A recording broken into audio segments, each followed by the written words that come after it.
And I didn't need Beyonce and Jay-Z. And I didn't need little Bruce Springsteen and all of these. If some of these wackos came along, these liberal singers said, actually vote for me. They all vote for me. They say, oh, Trump, I don't know. Like Bruce Springsteen. We have a much bigger crowd than Bruce Springsteen, right? Much bigger. I'm sure he's a nice guy. Donald Trump and the legendary Bruce Springsteen have been beefing ever since the boss refused to kiss the ring and saw Trump for exactly who he is and the beliefs he represents. This is a man whose vision is limited to little beyond himself, who has the profound lack of decency that would allow him to prioritize his own interests and ego before American democracy itself. Somebody who'd be willing to damage our long-cherished and admired system rather than look to himself for the reasons behind his own epic failure. That's unforgivable. Springsteen saw the writing on the wall all the way back in 2016 and, knowingly or not, called his shot about the end of the Trump administration with him in his inner circle, willing to throw away whatever slivers of democracy we have left to keep their jobs and their dear leader in power. A lot of people are very concerned about the direction of the country. It's just frightening. We're living in a frightening time. The stewardship of the nation has been thrown away to somebody who doesn't have a clue as to what that means. Mm-hmm. And unfortunately, we have somebody who I feel doesn't have a grasp of the deep meaning of what it means to be an American. Nothing is more inherently un-American than trying to topple our already flimsy democratic system to appoint a God King figure as the leader of the country. For the party that campaigns on love for country and openly embraces all forms of nationalism, you would think that they would at least stand for one of the only redeemable values imposed by the Founding Fathers.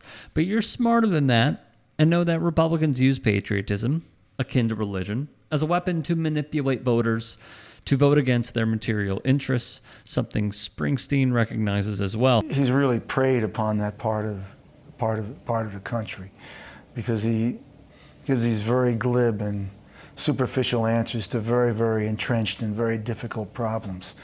But they're answers that sound pretty good if you've struggled for the past 20 or 30 years. So you can understand his appeal. Yeah, I can understand that somebody with simple answers to very complicated questions who sound like they're listening to you for the first time. And this is how figures like Trump rise to power. They deliberately target the fears, anxieties, and insecurities already present in the voting bloc he's trying to capture and offer lofty, unrealistic solutions to these problems when in reality, no one's life is materially improving. But since they're being told by someone, they trust that things are getting better, they go along with it and refuse to grapple with the reality of the situation, which is why Trump and this newest rendition of the Republican Party is such a threat to our country. And he's such a flagrant, toxic narcissist that he wants to take down the entire democratic system with him if he goes. If he could reflect on these things, maybe he'd have... but he's such an unreflective person. And he simply has no sense of decency and no sense of responsibility about him. And the words that he's been using over the past several weeks really are an attack on the entire democratic process. And is that dangerous? Yeah, it is. I think it's very dangerous. Let's turn now to the present day with this announcement from Springsteen. Perhaps not since the Civil War has this great country felt as politically, spiritually, and emotionally divided as it does then at this moment. It doesn't have to be this way. Freedom, social justice, equal opportunity, the right to be and love who you want. These are the things that make America great. Donald Trump is the most dangerous candidate for president in my lifetime. His disdain for the sanctity of our Constitution, the sanctity of democracy, the sanctity of the rule of law, and the sanctity of the peaceful transfer of power should disqualify him from the office of president ever again. If we were living in a properly functioning country and didn't have a solid third of the population living in an alternate reality, Trump and his enablers wouldn't be allowed anywhere near the Oval ever again. But that's not the America we live in. And with the way things are going now, we may never see that version of America come to fruition unless we keep up the fight and continue pushing back. He doesn't understand the meaning of this country, its history, or what it means to be deeply American.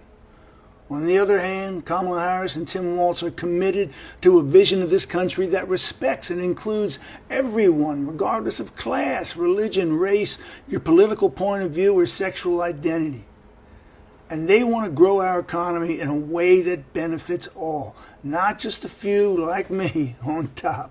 That's the vision of America I've been consistently writing about for 55 years. The Harris-Walz ticket is far from an ideal nom, and we think it's a serious misstep for the campaign not to build off of the progressive momentum that Tim Walz brought to the table instead of pivoting hard to the center and adopting right-wing positions. The fact still remains that Trump and the Republicans are the biggest threats to our country's survival, and even if Springsteen's endorsement doesn't move the needle with voters, it says a lot that someone as wealthy and influential as him has seen this coming all along. I don't know, Bruce Springsteen's pretty convincing to some people. Couple of things. A, I can't think of anything I care about less than some moron celebrity. B, we got Hulk Hogan, and that's all I need. It's fine. Okay, you call him a moron celebrity. He's performed Kid Rock would be offended. 80 concerts in Pennsylvania. He's not like some out-of-touch LA celebrity. I don't care. Right? Fair? I legitimately don't care because Joe Biden and Kamala Harris ran the country into the ground. I want directionally a center-right government, and I don't give a crap what some celebrity thinks about it who's got hundreds of millions of dollars. He's not affected by their policies. But working people in Kentucky do care about it, and that's where I live, and that's who I represent. I agree with you, Scott, on that. I don't think these celebrity endorsements, I mean, maybe Taylor Swift moves it for people to register to vote. If you can and are willing, please become a paid member here at TYT Sports. And or go to tyt.com/join. In addition, you can follow me on Twitter, Instagram, and TikTok. Appreciate it. Have a great day. Calling out elite people in comedy should be the rule of thumb. I think Donald Trump's hair is actually another creature. Yeah. The hair's like going, good night, Donald. Good night, Donald. Here we go.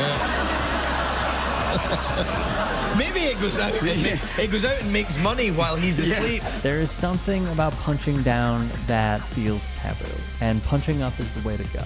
Crack's not really my thing, but if it was, it would be fine if I was on that side. Wow.